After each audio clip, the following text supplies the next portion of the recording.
kali ini kembali lagi di Pesona Borneo.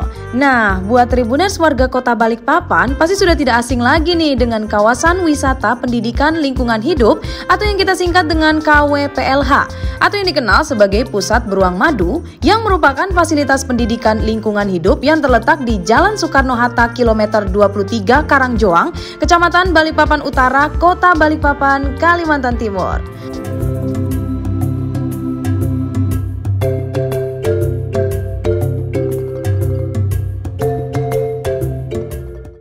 Beruang-beruang yang ada di kawasan KWPLH ini merupakan beruang hasil sitaan BKSDA dan pemerintah Kota Balikpapan yang sebagian besar beruang-beruang ini dipelihara secara ilegal oleh warga.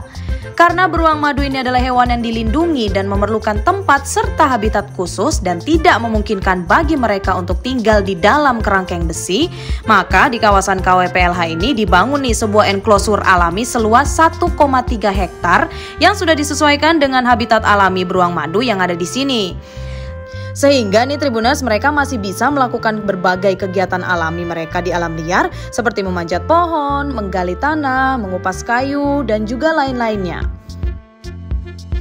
Oh iya Tribuners, kita juga dapat melihat mereka melakukan kegiatan secara alami melalui boardwalk yang tersedia mengelilingi enclosure loh. Jadi kita bisa mengamati kegiatan mereka tanpa membuat mereka terganggu. Maklum ya Tribuners, soalnya beruang madu ini termaksud hewan yang pemalu. Jadi kalau melihat mereka sebaiknya jangan terlalu berisik ya. Saat ini enclosure yang ada di KWPLH diisi oleh 6 ekor beruang madu, yaitu 2 beruang betina dan juga 4 beruang jantan. Dan mereka masing-masing punya nama loh. Ada yang namanya Ana, Bedu, Haris, Batik, Pedro, dan juga Chan. Nah, selain bisa melihat langsung maskot Kota Balikpapan dari dekat, di sini juga dibuka pusat informasi dan juga pendidikan yang berfokus untuk mengenal flora dan fauna endemik yang ada di Kalimantan. Tak hanya sebagai kawasan edukasi mengenai beruang madu, di KWPLH juga tersedia fasilitas penyelamatan untuk kucing dan anjing yang berkeliaran dan juga ditelantarkan. Nah, buat Tribuners yang penasaran, yuk langsung aja kunjungi kawasan wisata pendidikan lingkungan hidup yang terletak di Jalan Soekarno-Hatta kilometer 23 Karangjoang, Kecamatan Balikpapan Utara, Kota Balikpapan, Kalimantan Timur. Selain pas banget buat tempat liburan dan sarana rekreasi, di sini juga pas banget nih buat sarana edukasi buat adik-adik supaya lebih mencintai lingkungan. Karena lingkungan alami yang terjaga merupakan habitat terbaik untuk para flora dan fauna agar tetap terjaga kelestariannya. Nah ini kita masuk di Pergola Beruang. Oke, ini pusat informasinya beruang. Beruang Pak ya? Ya. Oke. Ada kita bagi berapa 3 segmen ya. Segmen pertama ini dunia beruang sedunia. Jadi semua jenis beruang ada di sini. Ada 8 jenis ya. Beruang sedunia, paling besar ini beruang kutub. Ya. Dan kita bikin ininya hampir. Ini berarti real size-nya Pak ya? Ukuran aslinya segini. Kurang lebihnya segitu. Oh, tinggi ya. Hampir 2 meter. Ya, hampir 2 meter. Terus ini kan beruang Amerika ya. Kita ini kan juga sebarannya ya. Biasa mereka hidup di Alaska. Amerika dari daerah Amerika Utara. Ya. Jadi kalau misalnya jenis beruang ini satu dunia ini ada berapa sih Pak? Kira-kira 8 ya. Secara garis besar ada 8. Ya, ada 8. Oke. Nah, paling kecil. Ya. Beruang madu adalah beruang paling kecil ya. Satu ini kan. Ini bobot ini ya. Kita buat juga bilingual gitu. 2 bahasa. Untuk pengunjung asing bisa paham. Ini beruang Andes di Amerika Selatan. Sebarannya. Atau disebut juga beruang kacamata ya. Iya. Oh, dia mirip panda gitu Pak ya? Iya, mirip panda. Kalau ini paling terkenal ini ya, panda. Oh iya. Dan termasuk beruang juga. Ya. Jenis beruang juga.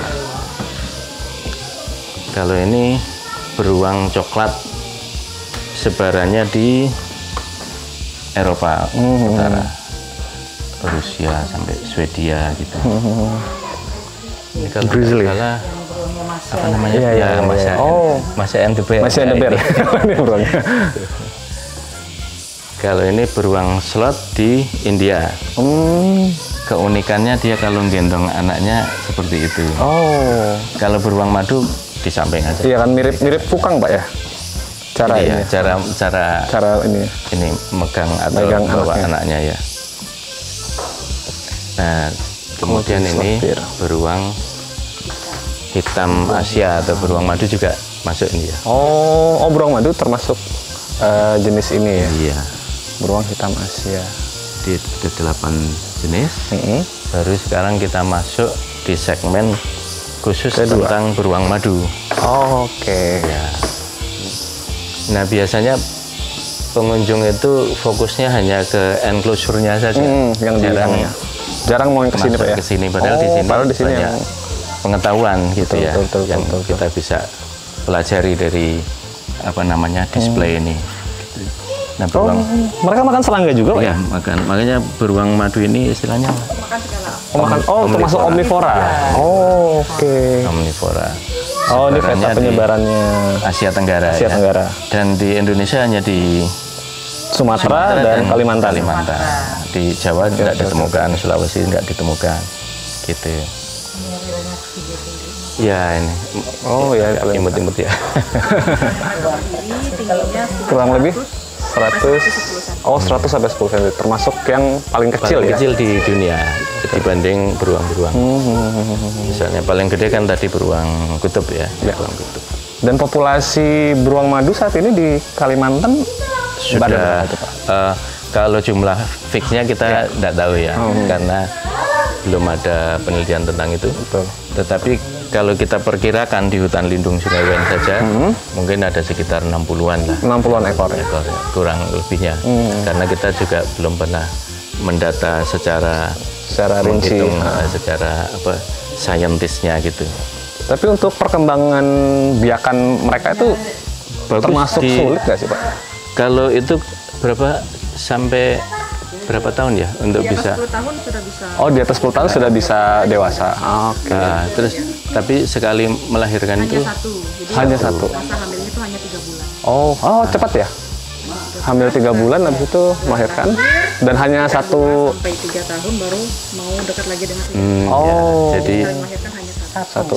melahirkan satu, terus dengan periode sekitar 2-3 tahun, tahun baru mau memungkinkan dekat jantan lagi. Oke. Jadi kalau menurut penelitian selama hidup beruang itu hanya 3 kali melahirkan. Oh, selama dalam hidupnya hanya 3 kali melahirkan. Ya makanya cukup ini ya, lambat perkembangan populasinya. ya, beda dengan kucing ya. Dari setahun bisa berapa kali. Iya. Lah ini kondisi apa ciri-ciri fisik beruang kita oke. ke anak-anak sekolah gitu. Kita ini kan ada beruang madu cakarnya, Cakarnya ini apanya nih? atau telinga. sifatnya, terus ini tanda dadanya itu unik ya di Iya, ada madu. apa namanya? Bercak putih gitu. Ya. Dan polanya berbeda-beda setiap beruang, setiap individu beruang. Tuh, ini apa? Lidahnya bisa sampai 20 cm ya. 20 cm. Panjang sekali. Oh, karena dia juga memakan serangga. Ah, iya benar. Untuk masuk ke dalam sarangnya ya. Lah ini ya apa namanya tuh ciri Oh, ini ciri-ciri bercak di dada. apa namanya tuh tanda dadanya berbeda-beda setiap beruang. Ini anunya contohnya. Kalau berdiri baru biar ada oke.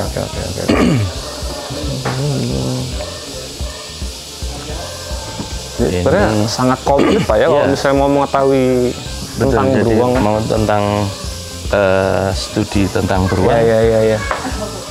Datang ke sini membaca dari depan sampai belakang udah sangat lengkap informasinya.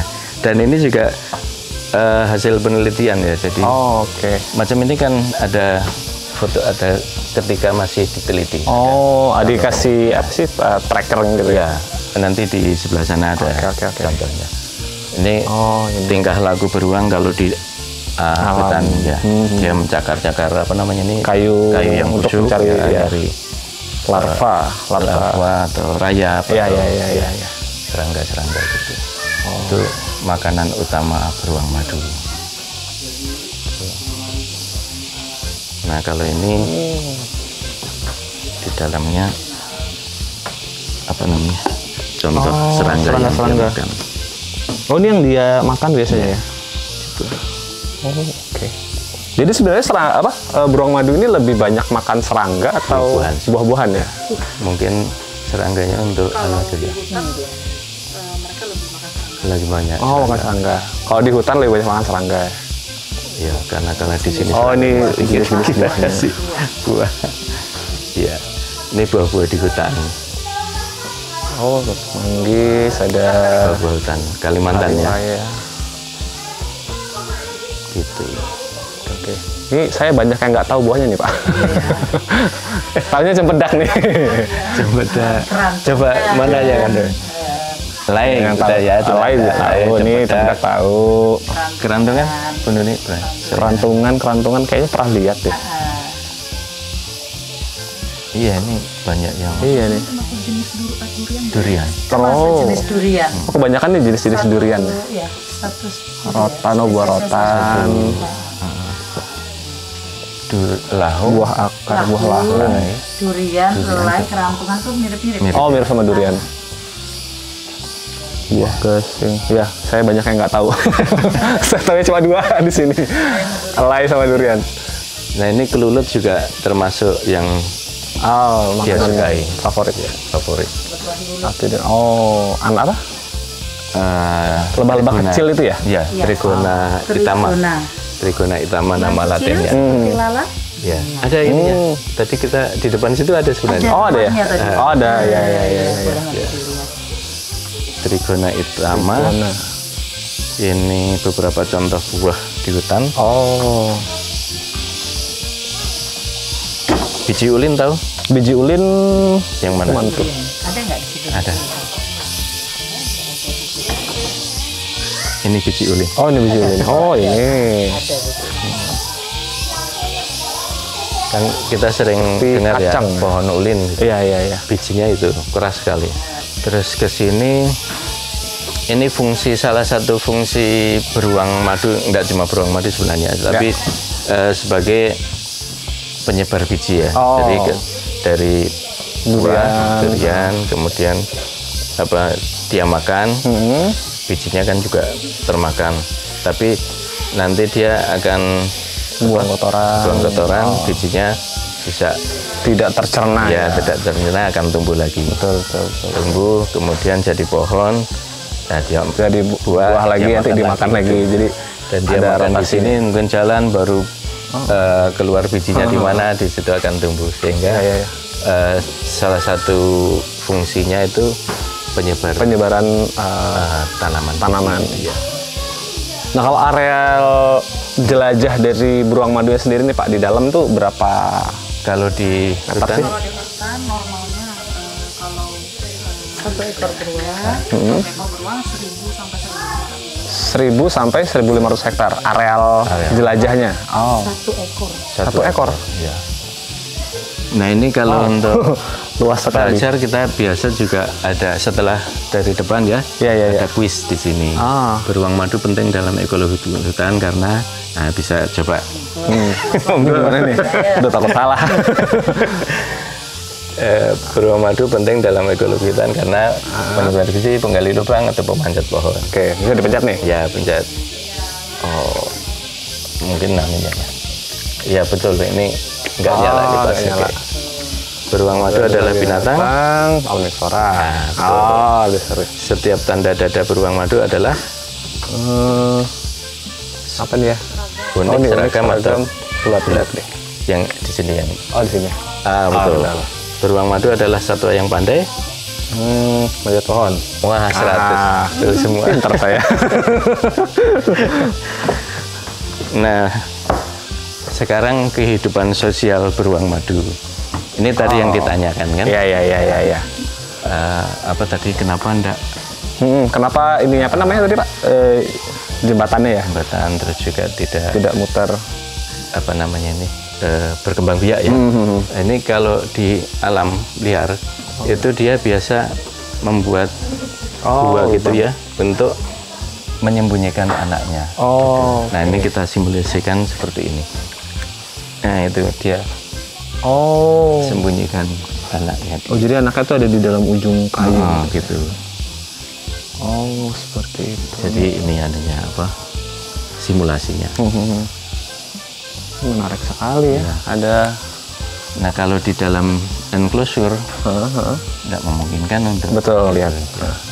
Dan lagi juga mungkin dalam enclosure yang hanya 1,3 hektar diisi 6 ekor. Bagi beruang itu sudah cukup crowded. Gitu. Ya mungkin kan kadang ada orang mungkin ya ada mikir, ini seluas ini tapi kok cuma ada 6 ekor nih gitu. Padahal itu padahal udah lumayan padat ya untuk mereka. Padat. Terus ini Yaki ya, apa namanya? Waktu handling punya 1 anak. Oke. Bahkan dia suka kecil ya anaknya. Manjat pohon. Ada predator alaminya nggak sih Pak misalnya? Ada. Ya, nanti di sana. Di sana jawabannya. Ada. Ini saya kan ukurannya kan relatif kecil ya untuk anak beruang ya 300 gram. Nah ini penelitian tentang beruang madu. Beliau penelitinya Kepi dan salah satu pendiri ya yayasan dan juga pembinanya sampai sekarang. Oke. Ini waktu mengadakan penelitian di hutan lindung Sungai Wen. Ini peralatannya. Ini buat ngelacak. Yang tadi di fotonya itu ada di lehernya. Ini untuk melacaknya. Ini salah satu kegiatannya. Oke, ini kegiatan men-tracking kegiatan beruang madu ya. Diteliti apa namanya itu kotorannya, diteliti perkembangannya dari kecil sampai dewasa. Oke. Jelajahnya gitu. Jadi ini ada ininya apa namanya itu tadi. Kalau beruang kutub ini 1 ekor tuh jarak areal jelajahnya itu hampir 1 Kalimantan ya. Gitu. Dan Kalimantan ya, bukan Kalimantan Timur. Enggak cuma Kalimantan itu segini sini aja. Iya. Keseluruhan. Kalau ini beruang coklat, nih beruang madu. Yang mana? Ini. Sebalik hampir seluruh Balikpapan untuk 1 ekor. Kalau 6 ekor di segitu aja. Iya, sangat bener. Jadi itu alasannya kenapa beruang madu memang harusnya di alam liar, Pak. Iya, di alam liar. Jangan di. Sebenarnya kasihan banget kalau misalnya yang di dalam kalau kandang di kerangkeng gitu. Wah. Jadi nggak bisa nanti bisa nyoba di situ. Nah ini ya apa namanya tuh jejak-jejak ya di dalam hutan. Kalau misalnya Mas kapan-kapan masuk ke hutan ada bekas ini ya cakar, dia nyari sarang lulut ya. Iya, gitu. Kemudian predator, nah ini ular musuhnya. Salah satu ada ceritanya di sini. Ini cerita nyata ini, kisah nyata. Ya Mas, jadi kita buat replikanya. Buat replikanya dari kisah nyata ya? Iya, true story. True story. Tahun berapa ya? 99. 99. Saya masih berumur itu kan. Oke. Waktu itu apa namanya kan pakai ini di lehernya itu ya, terus dilacak gitu. Ada bunyi tapi kok nggak ada beruangnya. Nggak ada beruangnya. Bunyinya makin kuat tapi nggak ada, akhirnya terus digali. Digali ternyata di bawahnya ada kayak parit gitu ya. Ada ular. Ini si ularnya ini. Dan di dalam ularnya sudah di dalam sini. Dan kebetulan itu trackingnya dipasang, Pak ya? Alatnya. Memang tahunya karena ada tracker ya. Kalau misalnya beruang liar yang yang diteliti ya kita nggak tahu. Karena itu beruang yang sedang diteliti, diobservasi, ada itu kalungnya itu ketahuan. Terus ya di operasi si ininya ya beruangnya. Apa namanya? Ularnya. Diambil alat aja. Tapi udah mati ya beruangnya. Beruangnya sudah mati. Ularnya tidak dibunuh loh. Ularnya ularnya dibius, diambil. Oke. Terus dijahit lagi. Oh, beruangnya tapi tetap di. Iya. Kasihan kan udah. Iya. Udah dimakan. Nanti dia sadar-sadar kok. Kosong lagi perutnya. Sudah makan. Beruang tetap di dalam perutnya ular. Iya. Dijahit terus ularnya. Nah, kisahnya terus diabadikan di.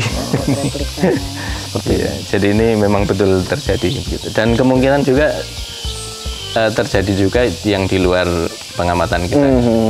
Salah satu predatornya ular. Lain ada beberapa predator lain juga. Iya. Hutan lindung Sungai Wain kan masih satwanya masih sekali betul. Ya. Pitonnya masih sebesar itu bisa makan beruang kan? Ini kita pasang kamera trap di dalam hutan lindung. Oke. Ini beberapa hasil kamera trap. Ada juga yang bukan dari situ sih, tapi macam ini dari Sungai Wain. Ini dari Sungai Wain. Oh, ada monyet lagi. Ini yang ada kuau. Masih ada kuau, masih ada. Macan dahan. Iya, macan dahan. Ini kalau ini di Sabah ya. Tapi di situ ada juga. Iya. Gajah. Di Sabah gajah. Oh. Ini bagian terakhir adalah tentang konservasi. Oke. Mengapa kita perlu melestarikan hutan? Ini apa namanya, hutan yang masih bagus gitu ya. Nah, karena kegiatan penambangan, pembukaan lahan, sehingga menjadi seperti ini. Hutan di apa namanya, di deforestasi, jadi diubah ya, ada untuk kebun sawit ya, untuk industri, untuk perumahan, untuk apa namanya ini, tambang juga. Iya. Sehingga areal hutannya semakin sempit ya, semakin berkurang. Kita bisa lihat dari apa namanya ini, citra satelit. Ini kondisi hutan Kalimantan saat ini. Ya, terutama di ini ya. Di sini kan kita lihat tahun 50 ini masih hijau sekali. Gitu. Deforestasi mulai tahun 1985 mulai apa namanya, mulai ada pembukaan lahan dan mulai banyak. 2000 waktu itu prediksi 2020 udah semakin habis tipis ya. Dan ini yang masih hijau ini karena memang medannya susah sekali. Gitu. Kalau medannya mudah mungkin juga udah habis gitu. Seperti itu. Sampai sekarang masih sangat tinggi. Wow. Ya. 1,2 juta hektar area hutan dihancurkan. Ya, sayang sekali. Dan kita tersisa di hutan lindung Sungai Wain itu sekitar 10.000 hektar. Oh. Ini juga kenapa terjadi konflik dengan manusia. Ya karena terdesak ya, arealnya semakin habis. Sehingga kadang-kadang juga si beruang atau monyet atau apa kan keluar ke kebun masyarakat. Mencari makan juga Pak ya? Ya. Nah, status pelindungan beruang madu itu dilindungi ya. Jadi apa namanya ini? Di Undang-Undang 5. Oke, Undang-Undang Nomor 5 tahun 1910. Bisa 5 tahun. 5 tahun penjara, denda 100 juta rupiah. Wow. Nah, ini salah satu predatornya, bisa dilihat di situ. Oke, kita lihat predatornya. Bukalah untuk melihat makhluk. Ya, Anda ternyata. Ternyata kita sendiri yang menjadi predator buat para beruang-beruang ini. Jadi buat Tribuners tetap jaga lingkungan supaya hewan-hewan unik ini bisa terus hidup. Ya. Nah, ini salah satu contoh kerangkeng yang dulu dipakai ya. Oke. Biasanya kalau anak-anak bisa disuruh nyoba ngerasain di dalam kerangkeng kayak apa.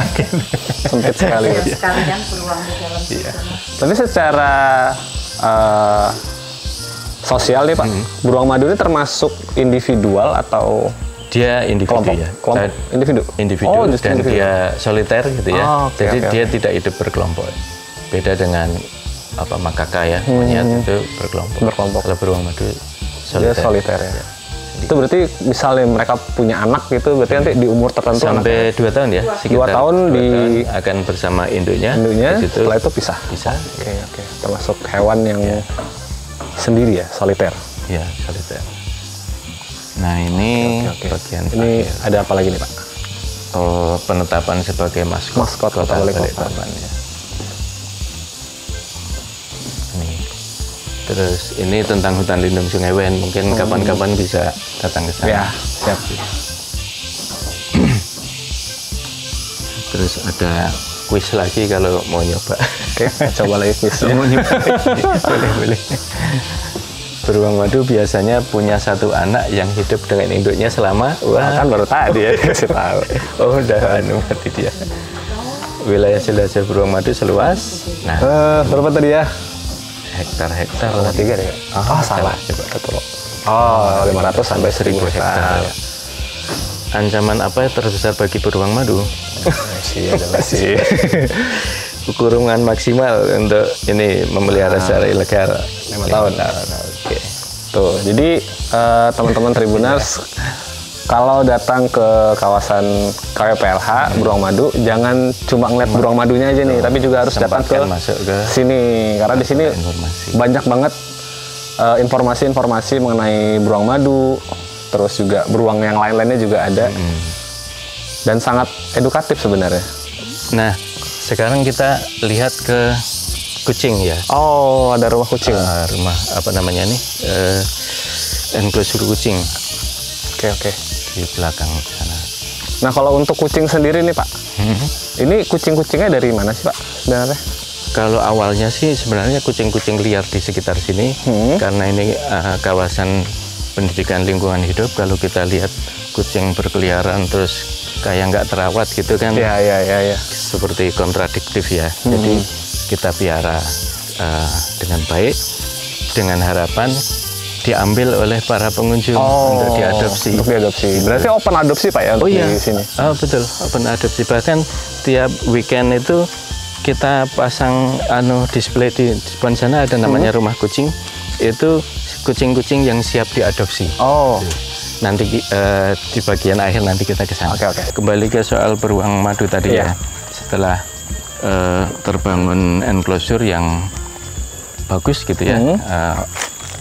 Kemudian beruang kita atur di sana gitu, sehingga pengunjung juga bisa melihat beruang dalam kondisi yang mirip di habitat aslinya Pak ya? Aslinya, enggak berada di dalam kerangkeng.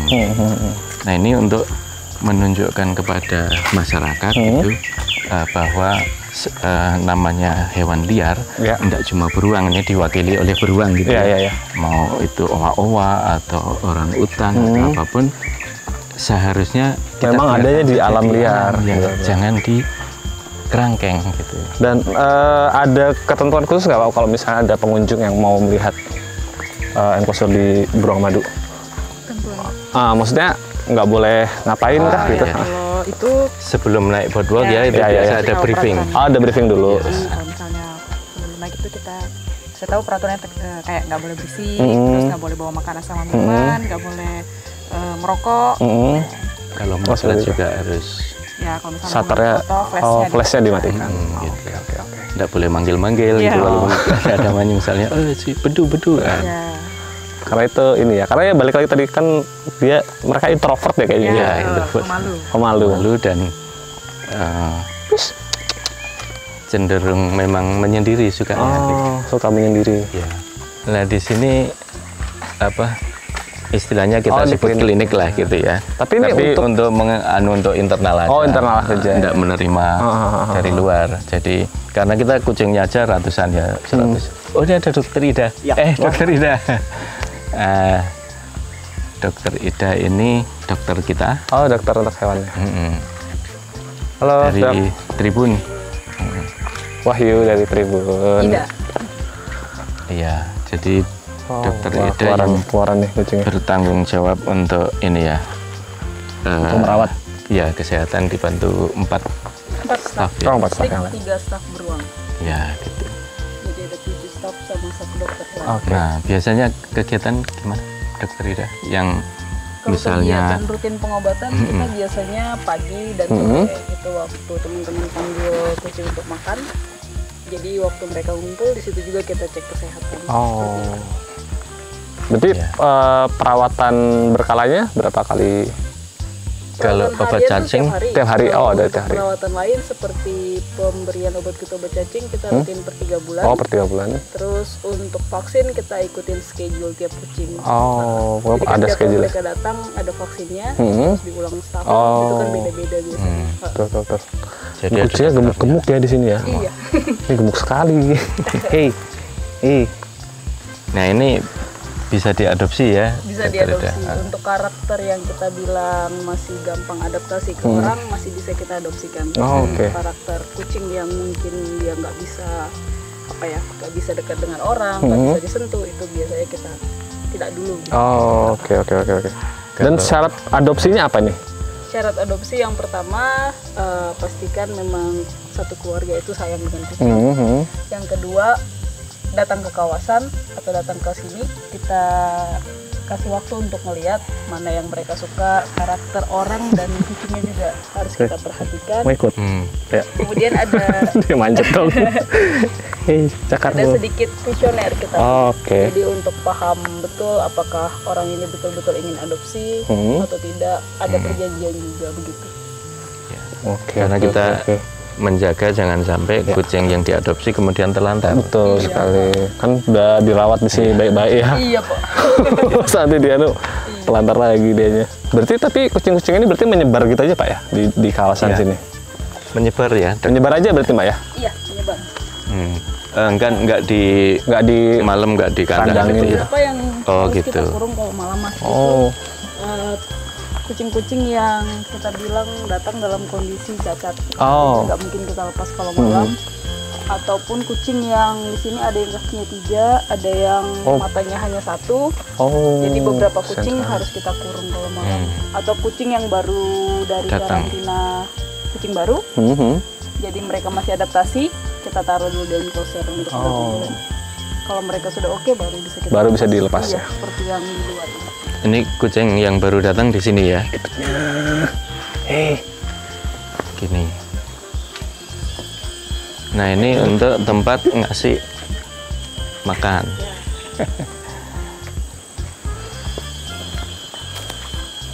Wah, ayo ikut.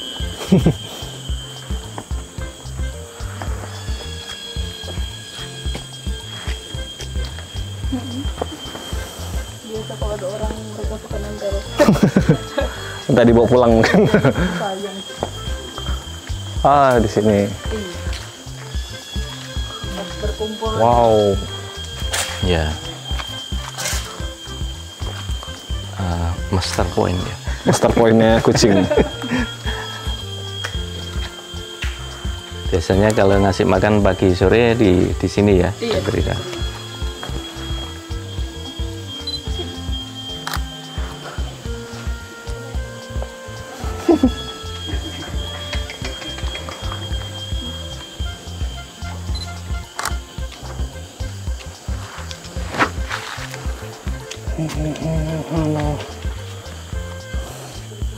Dan brosur kucing.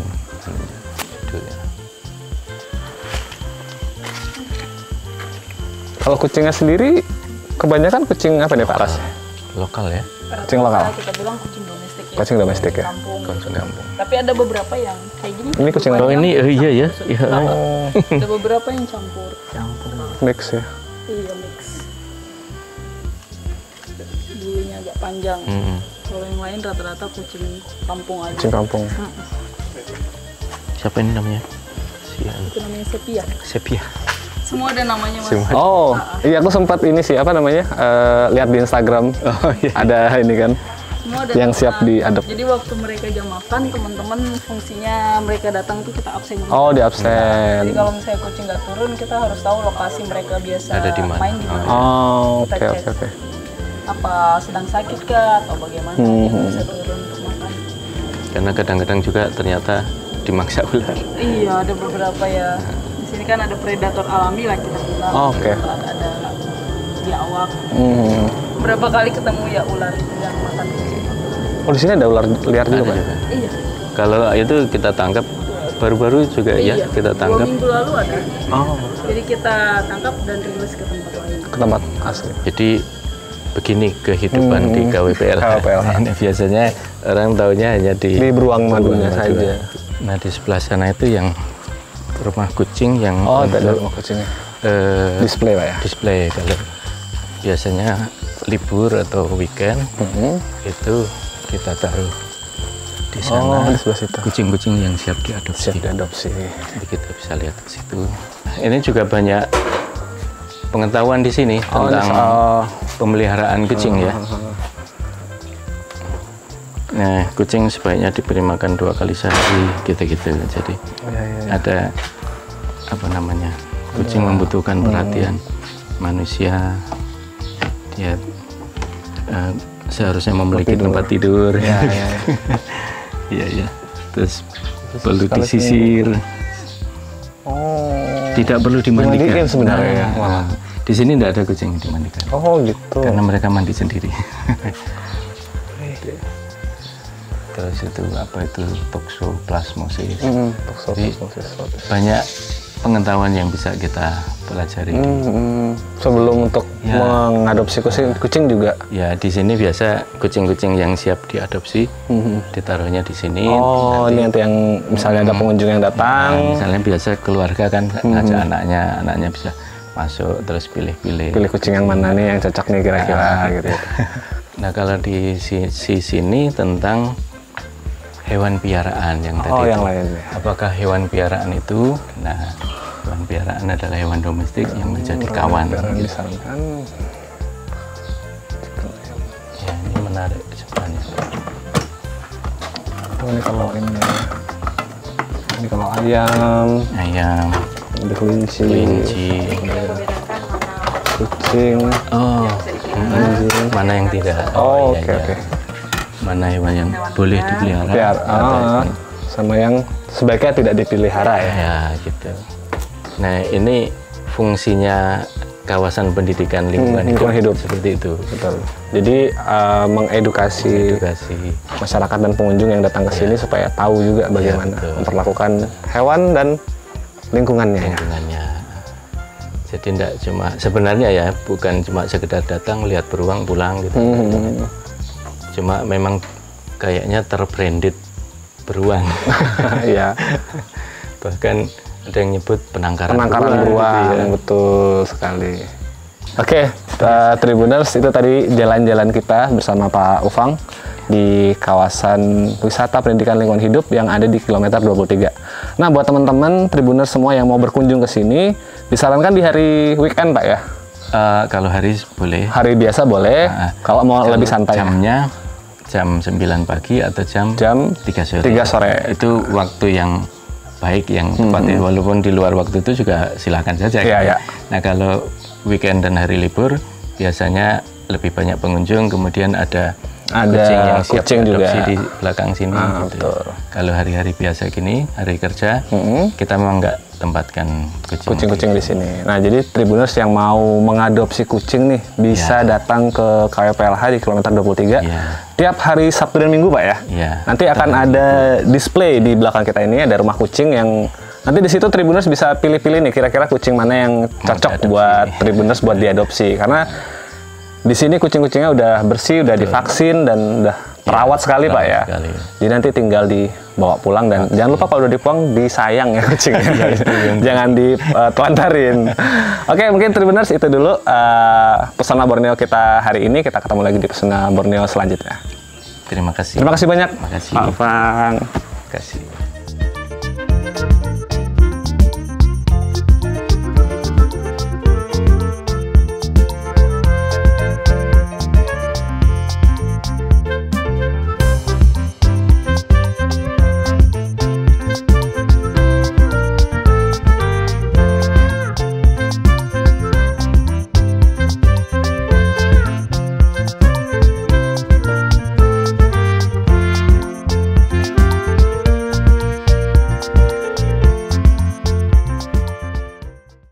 Download Tribun X sekarang, menghadirkan lokal menjadi Indonesia.